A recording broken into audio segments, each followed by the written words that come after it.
Hello there everybody, Sam's Trains here, welcome back to the Railway and welcome back to another review. And thank you very much for joining me for the latest annual Hornby Peckett review.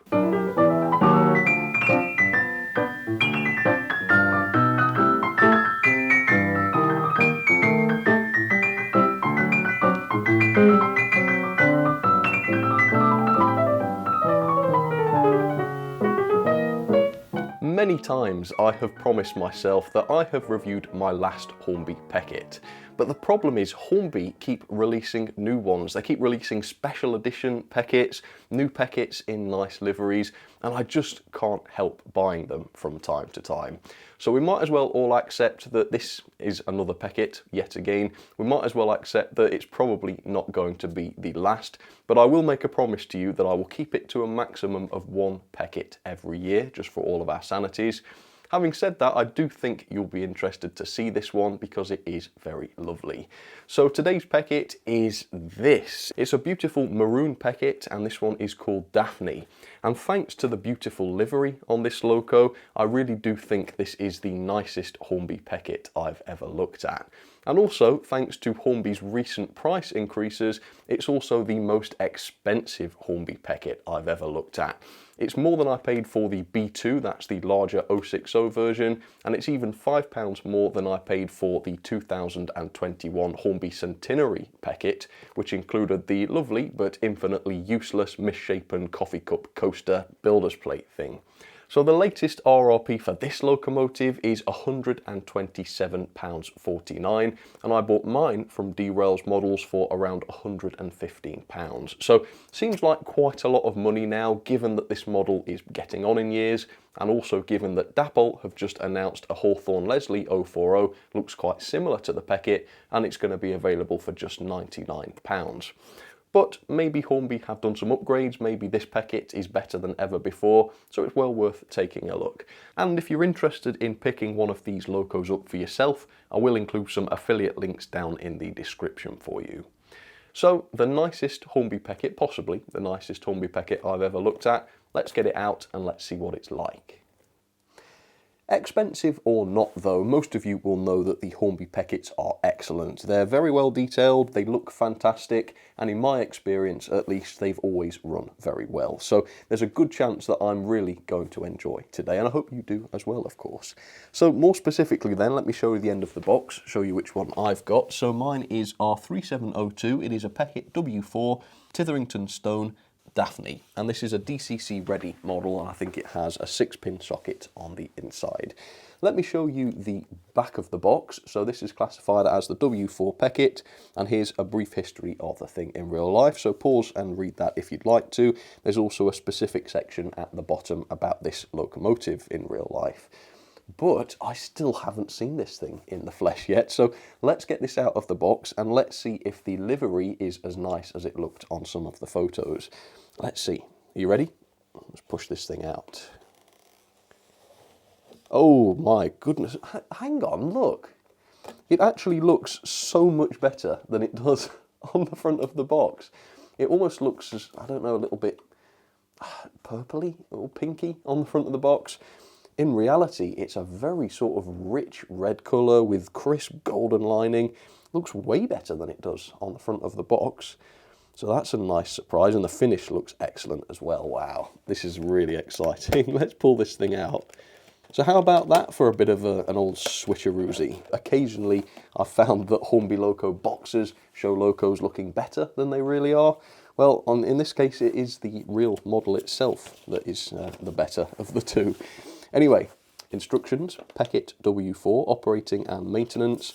I assume this is going to be the same as it has been before. So lubrication, yes. Body removal, couple of screws, remove the couplings, no problem. DCC fitting, yeah, there's that 6-pin, oh, I'm sorry, 4-pin, yeah, not 6, fair enough. There you go, 4-pin DCC decoder, that's what you need if you want to chip one of these. And then on the back, some general information again. So, yeah, seems to be about the same as before. Accessories, can't see any accessories, so everything is pre-fitted to the model. That makes things simpler, doesn't it? So, let's take our first look at old Daphne then. And let me say, I reckon this model looks much nicer than the real life locomotive does at the moment, if you don't know what I mean. Google her. Yeah, if only she looked like this. So there it is. Yeah, the finish doesn't look too bad, does it? Let's lift it up. Oh, wow, yeah. Easy to forget how heavy the Hornby Peckets are. And that's because there's a lot of die-cast on these locos. They've got die-cast water tanks. I think the running plate is metal as well. Very little on this model is not actually made of metal, which is great. I mean, and that's, I think, a good justification for perhaps a slightly higher price. But wow, doesn't this thing look amazing? Yeah, I'm going to stick with it. I'm going to stick with what I said earlier. Definitely the nicest looking Peckett I think I've ever owned. Just the decoration and the colour scheme, absolutely beautiful. So I can't wait to look at this thing up close. We'll check out the quality and the application of the livery and the detailing in just a second, but first of all, here's some history on the Pecketts in real life. The Peckett W4 was first introduced in 1885, and they were built by Peckett & Sons in Bristol for the next 20 years or so. The company produced several variations of their 040, ranging between the W2 and the W7, those were the classifications. This example, the W4, had 3 foot 3.5 inch driving wheels and a 20-inch piston stroke. Peckett & Sons mainly produced locomotives for collieries, ironworks and similar industrial premises. They did this very successfully for many years until 1958, when their last ever steam locomotive was produced. In 1961, the company was taken over by the Reed Crane and Hoist Company, which also went bust before very long. This model, Daphne, still exists today, as I say. She was actually used in a children's playground for many years before being donated to the Northwest Transport Museum in St Helens back in 2002, and then in 2018 it was announced that the locomotive would move to the Northwest Museum of Road Transport. She remains in poor condition, unfortunately, according to a lot of the photos, and apparently the outlook for restoration looks quite grim. So there she is, up close and personal for you, Daphne the lovely Peckett. And apart from the livery, which is easily my favourite of the Hornby Peckett liveries, this is pretty much exactly the same excellent Peckett model that everybody loves. It's got the same level of detail, it's got the same high build quality, which is excellent to see from Hornby, and it's also got the same weight as before, so 129 grams is what this weighs. That's exactly the same as the Centenary Peckett I looked at last year, and it's also the same as other tank engines of this sort of size. The Andrew Barclay from Hattons, that weighs 129 grams exactly as well. And of course that is pretty hefty for a loco of this size, and as I've already mentioned, the reason for that is the die-cast bodywork, which is, largely made of metal. I think it's really only the cab that is not made of metal. So quite impressive. I suppose you would expect that for the current price, but back when these were available for £100 or less, that really was very impressive. Let's take a look at the decoration then. Now, there's something a little bit funny going on with the finish because parts of the model are glossier than others. So the cab, for instance, as you can see, looks very glossy, but the water tanks are a little bit less glossy. Not 100% sure why that is, and it is of course just a very, very minor issue. Maybe all of the colour is just printed on the cab, except it's painted on the tanks. I'm not 100% sure. Like I say, it's not a big problem at all. I don't consider it a problem really, but if that's something that will bug you, it's worth bearing in mind. The decoration itself is excellent. I love the maroon of this. I think it's lovely. The lining consists of golden, I would say golden yellow, and black, which looks fantastic, and that is consistent over the tanks, of course. The cylinders, look at the cylinders. Oh, absolutely gorgeous Peckett cylinders. The side of the cab, of course, a lot of the accessories on board the locomotive as well have that lining. The back of the cab and even the wheels. I do think the decoration on these wheels is very impressive. Look how fine that lining is. Don't forget, these are very, very small wheels. And also adding to the livery are the chrome handrails. These handrails aren't as good as, let's say, on a Bachmann loco when they do chrome. I think the 812 was a recent one. Yeah, they looked a lot better than this. And the other slight letdown is that the metal components here are just plastic. So you've got the top of the chimney there, which is just painted plastic. The safety valve bonnet, again, plastic, and the safety valves themselves, those are also plastic and also very fragile. I have managed to damage those before on previous Pecketts. It is what it is, they're small parts, they're going to be fragile, just do be careful. And also the pipe work as well, this is all plastic. It doesn't look too bad, it is at least nice and fine and well moulded and such. But I suppose the plastic nature of these parts used to be a bit more reasonable, like I say, when this loco was available for much less than £100 at times. But now that you're paying £115 to £130, perhaps these things are a little bit less reasonable, but they certainly don't look terrible. The buffer beams are nicely detailed, as you can see, well painted. You've got the coupling hooks pre-fitted, but no couplings provided. I do feel like this locomotive would be quite a good loco for using chain link couplings, but alas, if you want to do that, you're going to have to fit them yourself, not included. Again, at the new high price, I think that is a bit of a pity. No good reason I can think of why Hornby couldn't have included those. You've also got metal buffers, but these are not sprung. Again, quite a low spec feature, I suppose, for a loco of this price, but overall no major complaints on value for money, I don't think. The smoke box door is also well detailed. You've got more of that chrome going on with the smoke box, so you've got the hinges and the smoke box dart, and also the front handrail, which are all in that colour. I think they look excellent. And let's take a look at the cab. You do have a metal whistle on top of the cab. That's one of the few detailing parts that is actually metal, besides the buffers, I guess. Yeah, that looks very good.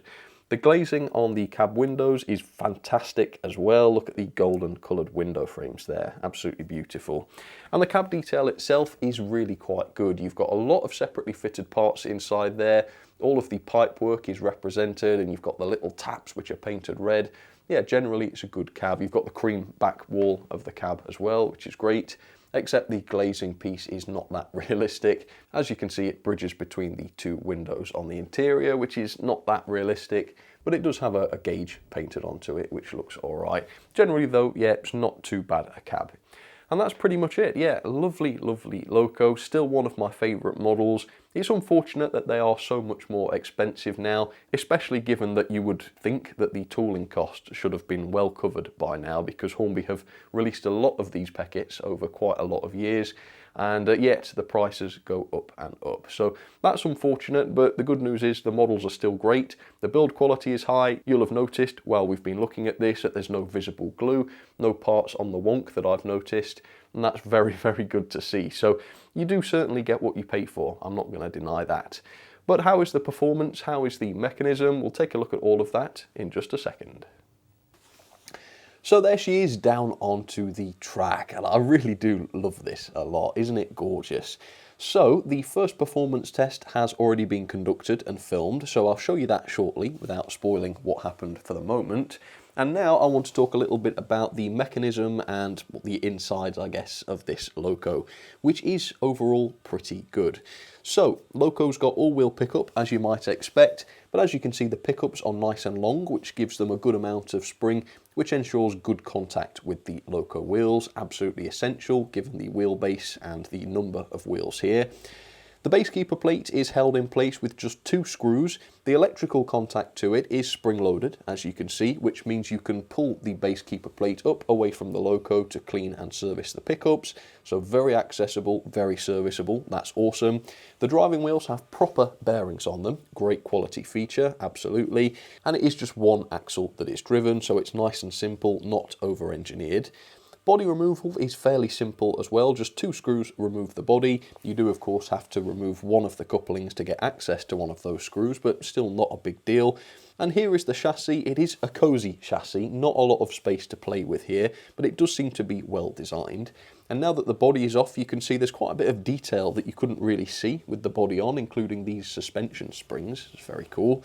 Here's the 4-pin decoder socket. Again, quite a tight space here, but the small Hornby 4-pin decoders do fit, obviously, otherwise it would all be a bit pointless. So you have got options for DCC. And here is the motor, possibly the weakest aspect of the mechanism because it's only a 3-pole motor and it has no flywheel. But to an extent, this is somewhat understandable because, like I say, there's very little space and the performance doesn't seem to suffer too much as a result. The gauging, one axle came in at 14.2mm, which is fairly standard, but the other one came in at below 14mm, which means it's nearly half a millimetre below the standard. Doesn't seem to be causing much of a problem, but certainly there's some inconsistency in the gauging there, which is not something I've ever noticed before. But mechanism overall, yeah, pretty decent. Let's move on then, and I'll show you that initial performance test. Right, let's find out whether this beauty actually works then. So, won't mess about this time, let's find out. Forwards direction, let's give her a little juice. Here we go. Okay, yeah, we've got movement. And as always, this loco hasn't had a run-in yet, so it might be a little bit stuttery. I think that was the case with all of my other Peckets, and it does improve with a bit of running in. So no problem there. And that's a dead zone on the express point right there, so no guessing why that happened. But yeah, it seems nice and smooth, doesn't it? Let me show you what the speed's like. So that's 50%. Notice it gets over the dead zone at 50%. Forwards, not backwards. But yeah, usually once they are running, they can get over the dead zones quite reliably at the higher speeds. But of course, if you're building a shunting layout, or if you want to use these as your main locomotives or whatever, then you want the standard points, not the express points, and preferably you want the Electrofrog points and not the Insulfrog ones like I've got. Because of course they do have a small wheelbase, so no matter how reliable the pickups are, the locos are going to cut out if they come across too much of a dead zone. But as you can see already, if we keep it away from the dead zone, beautifully smooth and consistent. Look at that. It's not bad, is it, for a 3-pole motor? Yeah, very, very nice runners. Good and quiet, you'll probably notice that. Yeah, not much noise coming from it. Alright, so we're getting slower and slower. I'm inching towards a crawl, but let's try a crawl properly then. Straight out of the box, how is the crawl? Here we go. I'm slowly turning up. Wow. Were they always as good as this? Yeah, I think perhaps they were. It's pretty good though, isn't it? For a very, very small 3-pole motor. I've got to say that is fantastic. I'm not sure if they were all as good as this. You'll have to check back over my other videos. It's been at least a year since I've looked at one of these. I don't remember them being quite this good. They've always been good performers, that's for sure. But yeah, I don't remember them being as good a crawler as that. I mean, at this speed, look how smooth that is. Definitely needs a run in though. Daphne needs a run in though, doesn't it? Yeah. Yeah, it's amazing. Really, really lovely. Let's send it off around the layout then, and let's get that running in underway. Here we go, 50% speed. So it's a glorious runner, isn't it, really? And more reliable than you might expect of an 040 with such a small wheelbase. I've got lots of 040s that cut out and stutter far more than this does. So that is really quite impressive. And of course, with a little bit of cleaning and maintenance, they stay that way as well. I've had Peckets for, it must be 5 years now, and even though I clean them every year or two and, you know, maintain the pickups, they still run as reliably as this one does around the track. So very, very good performance. I'm going to let it run for 30 minutes forwards, then I'll switch direction and do another 30 minutes. And then we'll come back, I'll run some more trains for you, and I'll also couple this loco up to some rolling stock. Don't go anywhere, I'll see you in just a sec. Okay folks, that is running in complete. And yeah, it's a beautiful, very, very consistent runner. Nice and quiet, hasn't degraded at all in the time it's been running, and no derailments or anything of that nature. So a very, very good performer. Just can't get over how nice this thing looks as it runs along. Beautiful performance combined with a lovely prototype and also gorgeous decoration. And this is what you get. It's just gorgeous, isn't it? Fantastic. Let's see if the crawl is the same as it was before. I'm not expecting it to be much better because it was so good in the first place, but it would be nice to verify that it hasn't worsened in any way. Let's see. No. That's easily as good. And, you know, the slow speed is good right down to a speed that is so slow that you could never feasibly want to model at that speed. So basically, whatever you ask this locomotive to do, whatever you've got in mind, it's going to be able to do it. I mean, slowly coupling up to wagons, it's just child's play for this loco. Look at that. And it didn't cut out there, I thought it had, but it rescued itself without a floor slap. And you'll notice I haven't had to floor slap since running in, so that's definitely improved. How is it on the points though? Is it still going to cut out? I think it's inevitable, really, but we'll test it. I think actually the driving wheels fit perfectly into the dead zone, which means there's actually no power going to the Loco. Yeah, so both of the wheels on her right-hand side at the moment are in the dead zone. So it is impossible for the Loco to crawl over an express point without cutting out and without some sort of stay alive technology inside. But if we go at a slightly higher speed, let's try, let's say 30, which is not fast, by the way. We'll see if she can do it at 30. Yes. So, I mean, not much of an interruption there, really. Try it in reverse, because it was a bit worse in reverse before. No, it still managed it. So, really, for what it is, pretty darn good performance. And that 3-pole motor doesn't seem to have affected things in any way negatively. So, pulling power is pretty good. I measured 0.14 newtons, which is a little bit more than I measured last year. Not sure why that would be. That translates to around 12 coaches on straight and level track. Not bad for such a tiny Loco. And so speaking of coaches, I thought, yeah, why not do some Pecketts with passenger carriages for a change? So I've set up 3 passenger carriages there. Again, that looks a lot for this little Loco, but according to the testing, should be able to do it even up Gordon's Hill without a problem. So let's go and find out. Here we go. Daphne, please reverse. Ah, she's stopped on the points, isn't she? Never mind, Daphne. I'm hoping this is going to look like a really nice combination, and also I should be able to really, really gently couple to it. Possibly even more so than in real life, which is quite amazing, isn't it? So let's see if that's worked. And there we go, I think they're together. Right, so the coupling seemed to work. Torque-wise, even the coaches didn't seem to slow down, and with my finger in front, look at that, still torque to spare. How many Locos just totally flop as soon as I put some pressure on the front? A lot of them, but not these. So, yeah, I mean, mechanically, to say they're only on 3-pole motors, again, amazing, isn't it? You'd really think they had better motors than they do.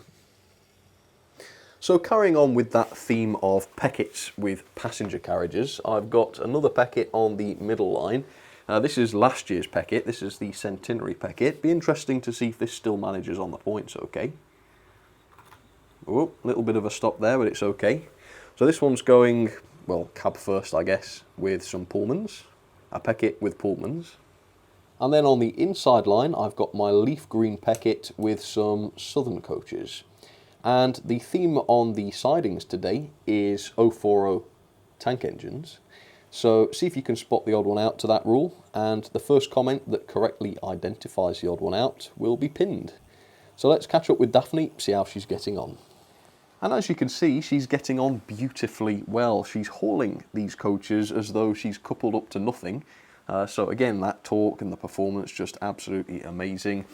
So this is still a fantastic model. It's not the great value locomotive that it used to be because they haven't really improved anything about it and now it's so much more expensive. But speaking of just the model, it's still a great loco. It's still, I think, just about worth the money. Not as much as before, but yeah, certainly worth the money still. And of course the beauty is there are so many different liveries that you can choose from. You're almost certain to be able to find one that suits you. So I love them. I still love the Hornby Pecketts. I wasn't sure whether it was a good idea to review another of them, you know, so soon within, well, it's been 15 months or so since the last one. But no, I've thoroughly enjoyed it. It's always a pleasure to take a close look at yet another Peckett and see the level of detail and the different decoration. And it's always a joy to get them on the track and just remember again what great runners they are. So this is awesome. Another beautiful Peckett, another string to my collection's bow, I suppose. And a highly recommended loco. Well done, Hornby. And now let's have some ratings on the still beautiful Hornby Peckett W4 locomotive. Level of detail then, I've given this 4-star. This remains a beautiful, beautiful model, but because we're another year on and the loco is more expensive than ever before now, I am going to be slightly pickier about certain things than I would have been before.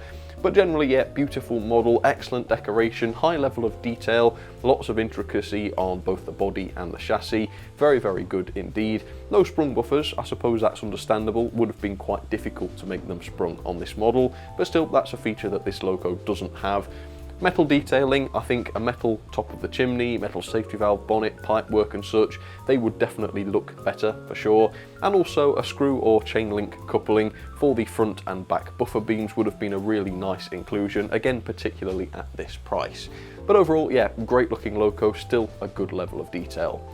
Performance, I, picky or not, can't help but give this 5-star.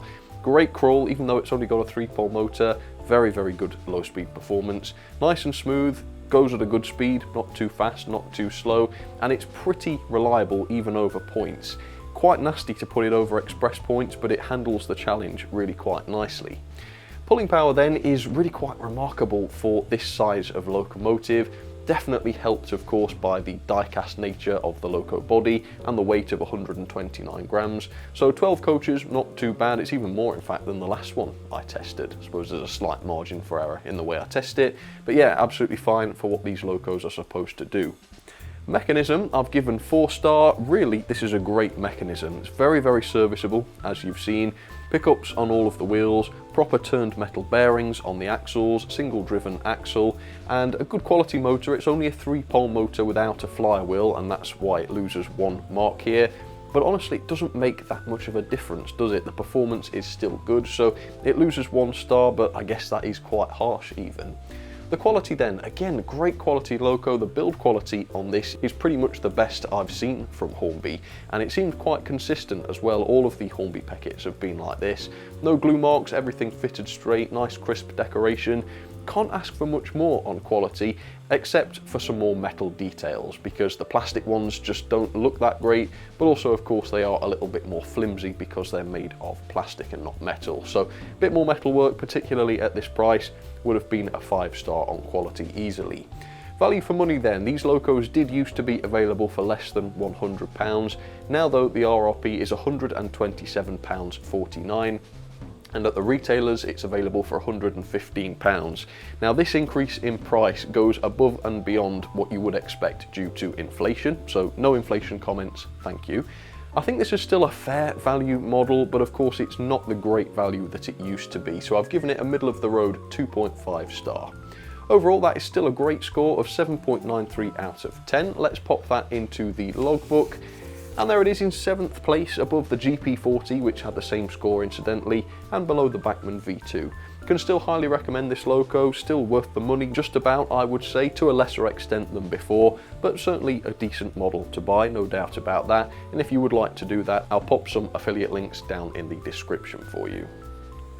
So that's it then, that is it for yet another Peckett review. Will it be the last? I'm not sure. There could well be more in the future, but that's certainly it for the next year or so, that's for sure.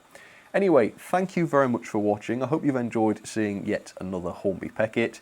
I certainly have, like I say, thoroughly enjoyed this, and I would happily review another one tomorrow if it was left to me, but I'm not going to do that because that would be a bit boring. But thank you for watching. Yeah, see you on the next one. Comment down below. Let me know what your thoughts are on this lovely loco, and I will see you very soon for some more videos. All right, cheers everybody. Take care.